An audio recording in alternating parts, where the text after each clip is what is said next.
All right, so now we move to Netflix.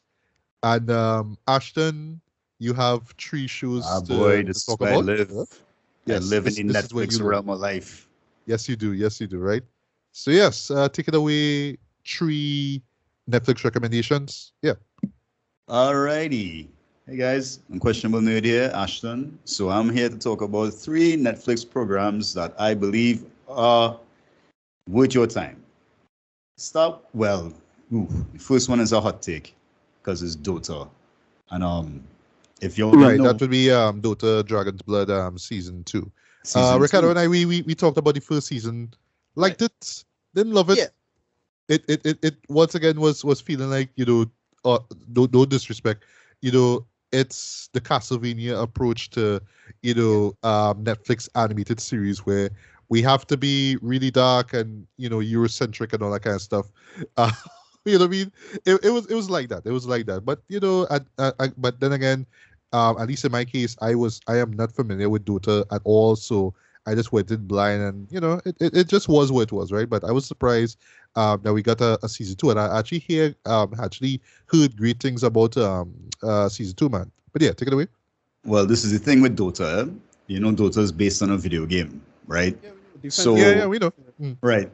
The thing about Dota is that because they're focusing on certain character arcs, they can't explore all the different types of species in the world. So they try to sprinkle in a little bit here and there, where it doesn't necessarily make the whole world of sense. Now, with this season of Dota, Dragon's Blood, we're following Davion again, and Davion is the protagonist. He has bonded with a dragon, and basically, it's weird because it starts off as Davion's story, and then quickly it turns into a female character's story. Right. No, Okay, I thought you were gonna do like last season where they had this moment solely on the dragons, from Right. the dragons' perspective. Yeah. right, yeah, right. So like, what I was realizing is like halfway through the season, it was leaning more on Princess Morana, which, if you remember from season one, she's the woman, the archer that rides the tiger. I'll Right. say Yeah, I tiger. remember her. Yeah. Right. It focuses on her. It focuses on some other female characters. It focuses on females, basically, in this season, in my opinion. Um, they don't really deal too much with the wizard from season one. Oh gosh, who had the place? Who had his castle or something? Right, who the Right. goddess was his wife, Right. Yes. Selene Yeah. or whatever, right? Yo, he hardly even shows up in this season at all. And whenever he Okay. shows up, it's to talk for like 5 minutes maybe, and just like too much talking. I need to see Oh, him do some stuff. he's an exposition dumper. All right. Right, but I need to see him doing things, man. To me, he's the most interesting character, and they don't even focus on him at all. Now, my only problem with the Dota series is that I don't know enough about it. Right? I don't know if you guys may be aware, but I'm a very involved League of Legends player. Right. Right? And from my understanding, League is a clone of Dota that has become more popular than Dota. Yeah, it's a Am I right? derivative of Defense of the Ancients. There's a whole history. Yeah. Right. Okay. Right. Yeah. So, just by playing League a little bit, I do know that there are a lot of characters with a lot of backstory. So I just apply the same to Dota now. There's a lot of Right. characters with a lot of backstory, and it felt at times rushed. Like they rushed to get to the finale of the season, and they had some character arcs which were very short, but it made no sense. The character arcs. Right. Does that make sense to you guys? Yeah. Look, Yeah. for what I listen, you're right about that whole thing. Like League of Legends was always like better written, like overall. In my opinion, even in the games, like you Right. think you can't do the whole MOBA thing and write that well. No, the writing is actually good, and that was reflected in Arcade. So Oh yes. That's- Yes. that's why this- Arcane, that's why I was kind of. That's why wonderful. I wasn't so hyped for this. Now I was like, this is gonna be better than Arcane, probably not. No, definitely. I not wasn't better than expecting that Arcane. at all. Actually. Yeah. But you know what it does have? It does have beautiful art. That's one thing I like about the Dota. I like 2D art, and the art is very nice. Um, you see, the problem with me is that I don't know enough about the Dota game to understand the significance of dragons in the game, because the significance of dragons in the cartoon seems to be very huge, right? And there's a big twist. I mean, if it's an anime that you just want to sit down and rock back and watch, I would recommend it, especially if you like swords and arrows and stuff more than you like your gunplay. Then definitely you can sit down. I'll tell you one thing, breakout character in this season, Caden. If you remember him from season 1, he's very serious dragon hunter. Oh, I remember. Yeah, he was a badass too. Yeah, we need a Caden season. That's what we need. If they do a whole season about Caden, I'm good. And they can do a whole season about Caden up until the point where he meets Slilac for the first time, when Slilac kills everybody except him. That would be good. I think that would be good. But if I was to give this a review, I would give it 6 Dragon Claws out of 10. I think that's fair. You know, the art is saving it. Real plot armor for characters, boy. Real plot armor. You'll see, if you guys sit down and watch it, you're gonna see plot armor like you've never seen before. But I mean, you know, that's all fun. Also, a major character dies. I won't spoil it, but you guys can see how you feel about it. That in itself is a spoiler, however. Yeah. But not saying who it is. Now we'll forget about it by the time we watch it, right? For real. Yeah. Spoilers will exist, dog. You remember? Spoilers will exist. That's all in your mind. For you, I skip school. I avoid spoilers like the plague, right? But yeah. Yeah, for real. It sounds like it's a step up from the first season, because I know there's a lot more to what it is we got in that season. So yeah, I'll give it a look. Quick recommendation. I recommend you watch season 1, then watch back season 2, unless your memory on season 1 is really good. Oh no, it isn't, unfortunately, but that's what I normally do. I always like to recap previous seasons now, because remember there's so much shows being thrown at you now. So it's like, all right, I need to know what the story was and how it's flowing now, you know. And that is me on Dota. Now I'm going to get to the most funnest show I've seen on Netflix in a long time. Decoupled. First things first. Right. Decoupled is about Indians from India. All right. Well, what type of show is it? So I would consider this a family situation. Yeah. But not a sitcom. Right. How to it's comedy, but it's serious and darker.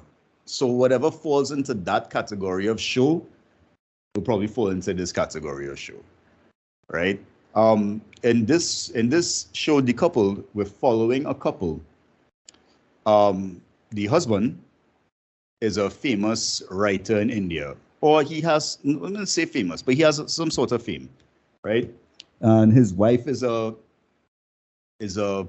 executive in a company. Now, my parents are from India, so I have a lot of knowledge about Indian culture and background, right? And this show kind of breaks it and modernizes it, right? Where there's a lot of cursing, there's a lot of talking about fucking, you know, about divorce. Right. Yeah. So it was kind of strange to see them having a show about it. And the premise of the show is that the writer is getting a show on Netflix. Right. Oh, okay. Right? It's like that. So he's pitching his show ideas to exec on Netflix. But this guy is the tantamount version of an asshole. But you love to see it. You know what I mean? All right. So, for instance, he's sitting down having lunch with 2 business partners, right? One business partner, I guess his manager, and the Netflix lady. And every time he's about to say something, the waiter comes up and asks him a question. Is everything okay, sir? You want some water, sir? So, I mean, this pisses him off now. And he's like, yo, why is it every time I'm trying to say something important, somebody comes up and interrupts me? So he takes this problem in, and he goes to the next place. They're having a meeting again. And our next waiter does it to him, right? So now this next waiter goes to take people's orders, and he walks up to the waiter while the waiter's taking orders, not on a pad, but by memory, and says, "Oh, do you have time?" and walks off. So the waiter already lost his train of thought, and he comes back and asks him a next fucked up question, and then he just goes his way, and just embarrasses the waiter in front of the guest now. And that's the kind of attitude he has, right? That he's mentally superior than everybody he is around, and that he's smarter than everybody, and everybody's dumb. That's the kind of vibe he gives off, right? Right. I must say it's not your mom and dad ZTV special. It's really good. I would recommend. Yes, I love it. So you don't have any where does the camera constantly panning and switching, right? No. No songs, guys. No songs. And no intense slow motion scenes of a plate falling for 5 minutes. Nah, you don't have to do any of that. Oh god. Just slight little sorry. One of these days I should do like a video essay on like just to find out why this style was used in shows like this. Like what's the point behind those things there, though? About what? About music in Indian movies? No, like those stylized moments that you see in Indian soap operas. Yeah. So that we laugh at each other. Let me tell you something. That all had to do with culture, boy. Yeah. So it's Indians, these weird little things.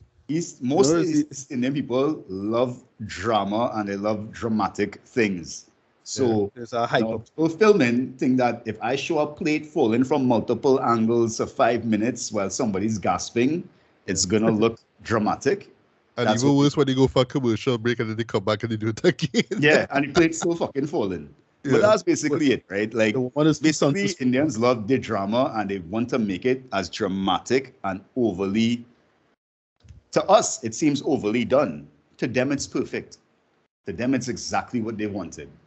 They want that level of drama in their shows. But for us, it's like, this is so much. Like, this is so extra. Why go through all of this? Yeah, But yes. CSC3 was making a killing show in those shows, though. Now they just run telenovelas, right? So right. just thought all you should do. That's all. telenovelas are the new Indian movies, in my opinion. Yeah, they are. But they're going Right, off but back to Right. Decoupled. So Decoupled. Look at the relationship of a married couple when you have two distinct personalities trying to stay together for their child, I should say. Right? And trying to hide the fact that they want to get a divorce and call it a decoupling. Hence the name of the show, Decoupled. I'd say this. I rate this show 9 chicken curries out of 10. Right. Yeah. It's curry chicken. Oh, forgive my Indian self. Yeah. Curry chicken. Right. Curry chicken. Yes. Okay, and it's on Netflix, right? So on Netflix, easy access. I'll give it a look, Easy man. Yeah. Now to my third offering Mm. to everyone involved in this listening. Here we go. Yeh Kaali Kaali Ankhein. Ankhein. Ankhein. You pronounce that however you could pronounce that. I could pronounce it how I pronounce it. But Right. let me tell you something. God damn. This is a show. Let's start with the hero of the show. Well, quote unquote hero. I think he's a total fucking idiot. His best friend, porn star, goes by the name of Golden. Again, things that are not spoken about on like cinema for Indians. You know what I mean? About, See, right here. This is the beauty of Netflix, you know. Take note. This is the beauty of Netflix. Netflix lets them do what they really want to do. Guys, have you ever been in love? Yeah. Yes. Yeah, you've been in love. All right, that's nice. Guys, has anybody ever loved you? I'd like to think so. You know. Yeah. Have they loved you enough to like take over your whole life? Yeah, no. I know. Oh no. Hell no. Hell no. Okay, so here we go. So this guy in the show, his name is Vikrant. Vikrant, as a child, there was a girl that asked him to be friends with her. Like, can you be my friend? And he's like, nah, get away, basically. This girl's dad is the #1 politician in the area, also the #1 gangster / corrupt man. Right? Yeah, there you go. So we fast forward to the future. Vikrant out here. Oh, Vikrant's dad works for this guy, right? And Vikrant's dad, like, bro, like, honestly, if you have no family from India or if you've never interacted with real people from India, you wouldn't understand how sickening this is. But because I have, it's extremely sickening for me. But his dad is a lick-ass, kiss-ass kind of person, right? Corrupt. Yeah. Loves this corrupt guy, and turns a blind eye to the corruption, right? For the sake of his forwardness in life, right? The last Indian movie I saw on the corruption thing was what, White Tiger. White Tiger. Oh yeah, Right. Yeah. from last year. Yeah. But bros, I telling you one thing. If you watch this show, you won't be disappointed. I promise you all that. But I continue. So the dad is trying to get Vikrant a job. Vikrant don't want to work for this man. Vikrant want to go to New Delhi and become an engineer. He want to do MBA. Bang, bang, bang. He's supposed to get a job for 35 grand a year. Small money, you know. Yeah. Right. So they over there talking, and then all of a sudden, gangster man get a phone call. Hang up the phone. Okay, I'll give you $100,000 a year. You start work today. Forget about Delhi. That's what he tells the youth man. Right. So, you know, it's sounding good, but the youth man still don't want that. He wants to live his own life. Come to find out, what's happening here is that the female is pulling the strings, and she had called her dad. All right, so she get daddy to give this guy to give him a job. It's not dread already. Right? Not to mention that she secretly blocked his job in Delhi, unbeknownst to him and anybody else, because they have that kind of power, so they turn him down. She thirsty like that. Yo, let me tell you all something. Strap in for the ride, baby. Because let me tell you, this that kind of God vibes going on too. Oh my God. Yo, I couldn't. All right, so me and my wife have this little thing now. If we're going to watch a show, we're going to watch like 2 episodes and then lock it off and then sleep. Bro, we were almost done in like a day. We were like 5 episodes deep into this 8-episode series. I was like, nah, stop. We gotta stop watching this. But I'll tell you all some stuff. Yeah, man, it was happening. It's a good show. Nice one. I highly recommend. I highly interest though. I need. Yeah, I don't want to talk too much about it. I don't want to say too much about it. I just want to say that little intro I just gave you, and yeah, I would love for more people to just go out and try and discover it on their own. You know what I mean? With prompting from us here, but definitely recommend. I give this. Yo, I'm gonna give it a 10. Give it a 10. Nah. Don't give anything a 10 in life, because then people will be like, "Oh, you gave this a 10." You're gonna get this 9.8. Nice. Yeah. Obsessive Indian girls. 10 of them. Yeah, you know, they obsessive just up to the point of sweat rice, right? They almost sweat rice. You know. Roti. This is dirty roti, not sweat rice. You're getting it live. Watch yourself. Yeah. But yeah, that's me. That's your Unquestionable Nerd. Those are my Rex, Netflix. If you have it, I want to see it still. So. Yeah. But I want to see these Rex, man. Because the thing is, there are a lot of like interest in like social stuff with India that you could touch on. Like again, White Tiger was like a big highlight for me in the last few years. I didn't expect that to be as good as it was, and it was great in my opinion. I promise you guys this: if you watch this show, y'all are going to be so annoyed by the male character, and realize that he is extremely selfish. Yeah, well, and dumb.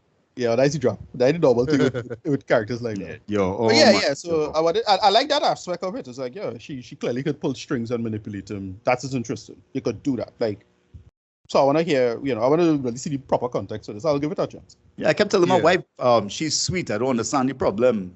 Right. You understand? And my wife is like, oh, well, the problem is this and that and blah, blah, blah. I was like, this ought to be some kind of woman problem because as a man, I ain't see no problem here because this girl's sweet and she rich and she holding me up in this house and her father gave me 100,000 a year to do nothing.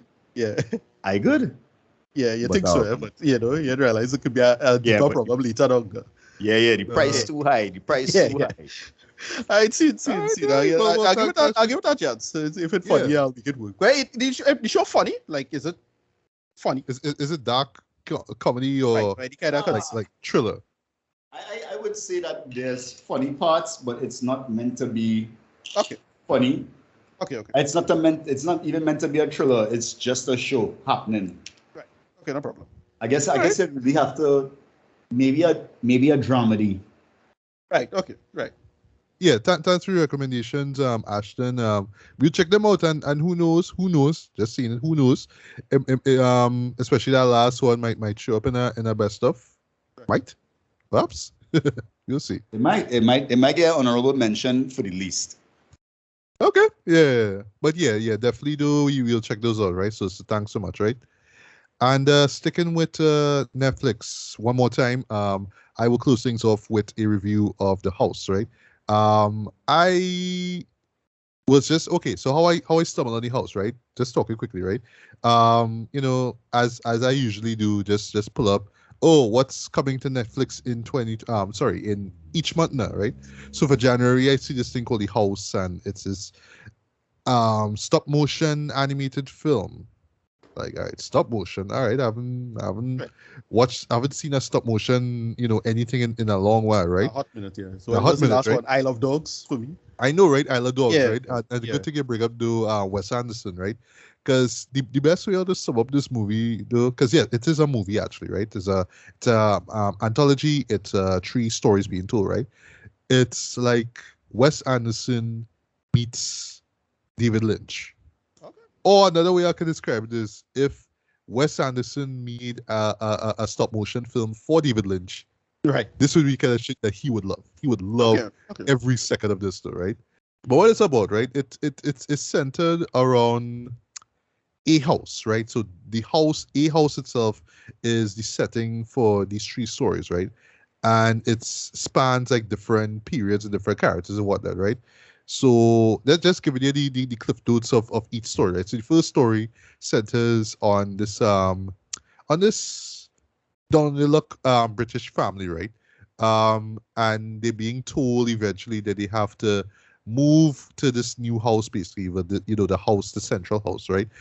Because this rich guy, this billionaire guy, basically wants to, claim that land that their house is a part of, that, right? So they got the house now, and a lot of weird shit just starts happening, like some shining level type shit. What I mean shining level, it means like you'll open a door or you'll see a door slightly open, and some people inside doing some kind of like weird shit, and it's never explained what they're doing or why. And you just kind of watch it like, hey, and like, hey, right? And there's no explanation behind it, right? So it's basically, husband, wife, and their young girl. Her name is Mabel, and they have a newborn daughter by the name of Isabel, right? So yeah, basically they just kind of brought out of poverty, and put into this house, right? And it's all lavish and it looks really swanky and all that kind of stuff, though. But again, if you're familiar with the movie The Shining, there's a lot of dark, twisted stuff going on, right? And it starts to warp with everyone involved, right? It's up to Mabel basically to protect her sister, right? Her baby sister, right? And I'll stop there. Second episode, right? The second section, I should say, involves rats, anthropomorphic rats, to be precise, right? And just let you know one time, this one actually is my favorite of the stories themselves, though, right? Because it's an anthology, sorry. Right? Anthology, yeah, it is. Okay, right, okay. Yeah, but the main thing is that it's centered on this house, right? But it's never established, like in general, the house is just a setting, right? It's not like, cut to years later and somebody own this same house, right? It's just the same house architecture, whatnot, right? But it's in different worlds, so to speak, right? So that would explain why you have this talking rat now, who actually is a developer now trying to refurbish his house, right? And you just see how his world is, because it's set in modern times, right? So yeah, he on the phone, your Bluetooth headset, talking to your girlfriend, and playing music. There's a moment literally where he's playing what's his song by Lap Dance from Nerd. I was like, lap dance, Right. Lap Yeah, that's a dance. hot Like, minutes. I listened to it a hot minutes on I BT know. Uncut, right? Yeah, If BT you know, you right? know. Exactly, right. But the cell is it's a friggin' rat, though. You know what I mean? Right, But right. it totally works, right? But point is with the story now is, if you're familiar with another famous anthology movie by the name of Creepshow, Right. this is where, yes, he's in a house and there's bugs in it. But not just any bugs, they're called fur beetles, right? I'm not familiar with them. I'm not sure if they're actually real. But yeah, basically, he's just trying to, like, yeah, just fix up the place because people coming in, he wants to sell it, but he has to deal with all these bugs that are just showing up on the floor, in cupboards and all that kind of stuff, right? And it's to the point now where this weird ass couple, like this elderly couple, though, but I swear, when I see them, and when you see them, you will be cracking up because of how weird they are. It is some David Lynch. That is some Right. David Lynch, Wes Anderson type shit, right? When they look weird and they talk weird and they are weird, Right. but there's a sort of humor to it. It's just like, it's so weird and funny. It's just flat out hilarious every time they show up, right? And you get the sense that there's something dark that's going on as well too. The moment that they arrive, right? But it's really about this guy. I know he's a rat, but he's a guy basically melted down because not only does he have to deal with these bugs, but he's also trying to impress everyone that shows up, what I mean, in terms of like wanting to buy the house. And it's just one shenanigan after the next, right? And I'll stop there, right? Last one involves cats, anthropomorphic cats now, right? And it's established that it's sometime in the future because there's this flood there, right? That pretty much like flooded like this large area, right? But the house is there; it's stationary, right? We have the character of Rosa, who pretty much is the landlord of this place, right? She has a few people there, renting out certain rooms, right?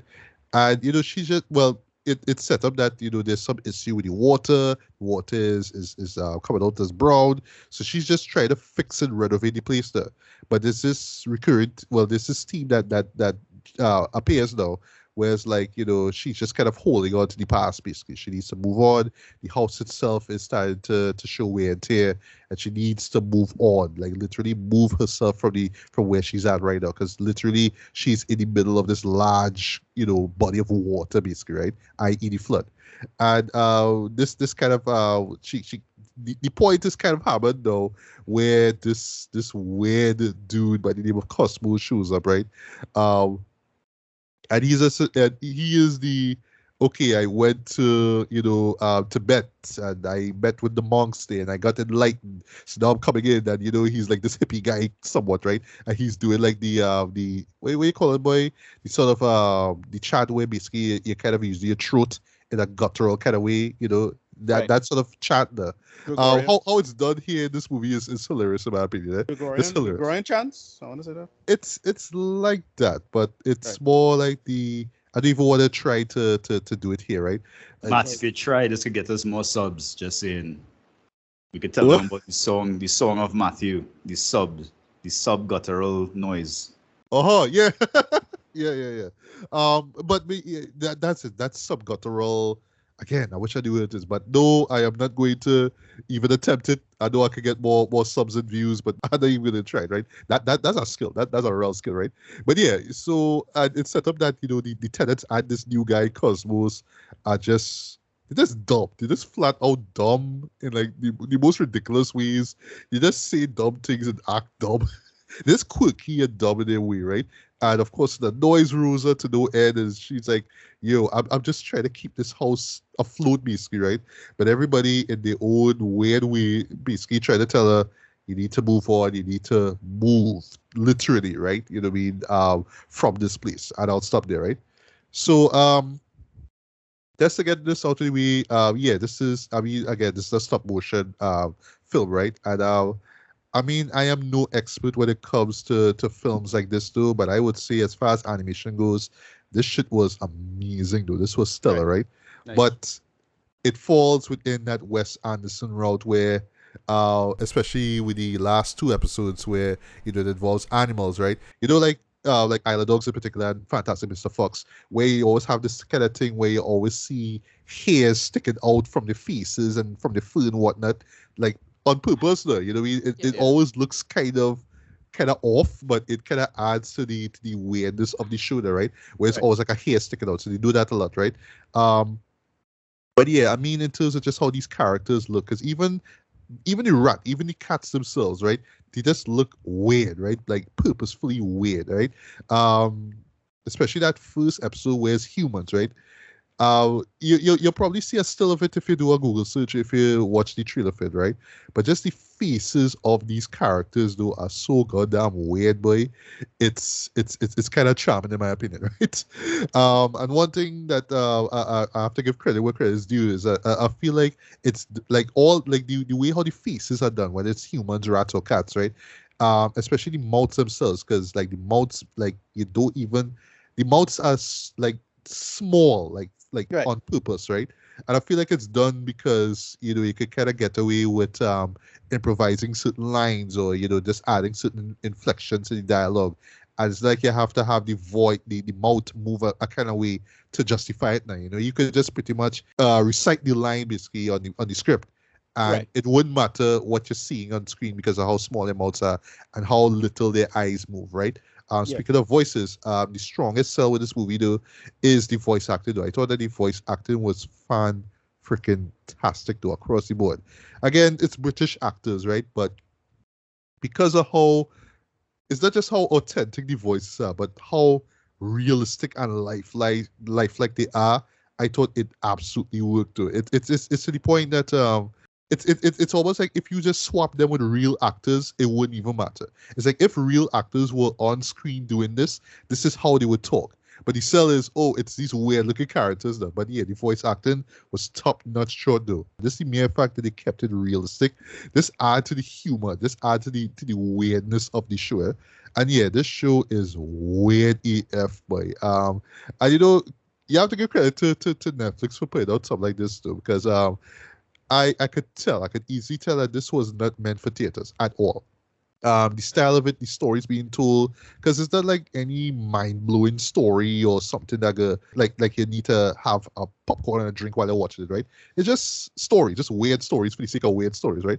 But yeah, for a platform like Netflix to be like, yeah, we're gonna put this out and people are gonna watch this, hopefully. Yeah, I mean, I have to give the credit with the credit is due, because yeah, this is easily one of the most unique things you will see, regardless of genre, regardless of whether it's live action or animation. One of the most unique things you'll see, I would say this year, you know what I mean? Because this is a 2022 release, right? That being said, though, it's not going to be for everyone. Some people might find it to be too weird for the sake of being weird, no purpose to it, just oh, we're just having these weird stories, but they don't really add or mean anything, right? But I think they do, and it really kind of centers on the idea of how much you treasure a house, or what a house means to you. That really is the narrative thread, throughout these three stories, right? Like, what does a house mean to you? You know what I mean? Is it where you literally, to quote the song, where you hang your hat, or is it like a literal structure where you're born into, or you feel some sense of security in, right? I just see all the characters in this story kind of being put through the ringer, but it just this weird, quirky fashion, right? I to me, I think that the second story is the best though, because again, just seeing that rat and him moving like a human being was just funny to me. Seeing how he was trying to keep his composure while he's trying to look professional and trying to keep the house together while have all these weird bugs about was hilarious to me though. It does go into some like creepy actually well not so much the third one, but the first two episodes, yeah, creepy as hell though. Right. Especially that first one. That first one was bordering on some horror Yeah, stuff, right? that is the kind of weird shading and lighting that's creepy out, and that we call it Coraline, if you remember that. Oh yeah, Yeah, right. Classic movie, same, right? same Yeah. light and strain, yeah. Yeah, and also speaking of lighting though, yeah, this show has some great, like excellent lighting though. Yeah, It's nice. really amazing too, because again we talk about stop motion there because but just knowing where to put the light, just knowing where Yeah, shadows are gonna be cast or whatnot, right? Yeah, I thought it was just like brilliant though. Like it's really like top tier animation though, and I actually realized it's like three different directors were involved, right? So they brought their own specific spin to their nice. stories, right? But still feels it still feels uniform. It still feels like it all belongs together, even though it is slightly varying in terms of style and tone and whatnot, right? But yeah, that second story for me was my favorite though. The ending was some straight up existential kind of shit though, and without spoiling anything, right? I just want to touch on that ending. I just want to say one thing about it, right? What it does in a really weird way, but I thought it worked though. It's not done for laughs, so but when you think about it, it is kind of funny. It's kind of reversing. I call it reverse evolution. That's Right. what it is. The idea of, all right, in this world, I'm like this, but in the real world, I'm supposed to be like this, right? I'm supposed to be that way, right? And the end literally just kind of flips it. But instead of what you'd expect it to be, though, it turns out to be the actual threat that the guy was trying to get rid of, right? That's all I'll say. Other stuff, right? It is so bizarre, but at the same time, it's just like, yeah, this worked for me, man. But yeah, at the end of the day, though, it's not gonna be for everyone, right? People will find it to be way too weird, way too bizarre, way too trippy, But to me, like when you're diving deep, though, it's not like it's telling you a lot or trying to like, it's not like some kind of insightful like thing about is talk about life and the bigger picture, all that kind of stuff. It's not pure existentialism there, but you could get some existential themes out of it if you look carefully, right? Right. But I thought for the most part, there's some really entertaining stories, though. Not the most well written stories. I'll tell you that right off the bat. You're not gonna get stellar storytelling or writing here, but in terms of animation, though, close to flawless in my opinion. Voice acting close to flawless as well too. And just in terms of just creating these unique worlds, these strange worlds, though, yeah, just amazing. Though, and I would say if you're animation buff, if you if you like anthology stories, if you like them with like a dark twist to them, if you just like them dark and twisted and demented, you will enjoy this show, right? It Right. may not stick out to you as much as all that though, but I would say definitely the voice acting and the animation, especially the animation, will stay with you, man. So rated wise, I'm gonna give this a strong 3.5, man, out of 5. I think that this is worth checking out though. This is worth your time. It doesn't overstay its welcome. It's like about hour and a half max. The stories kind of fly by pretty quickly. I thought actually, right? But there's a lot to take in. There's a lot to digest with each story though. Just a lot of weirdness, a lot of like smart and really, really, really unique and clever visuals and all that kind of stuff though, right? And again, I'm not even gonna spoil what happens in the majority in these stories though, but yeah, it will take you places that you would not expect to. But yeah, I talk enough about this. I actually recommend checking out The House. I think that it is absolutely worth checking out.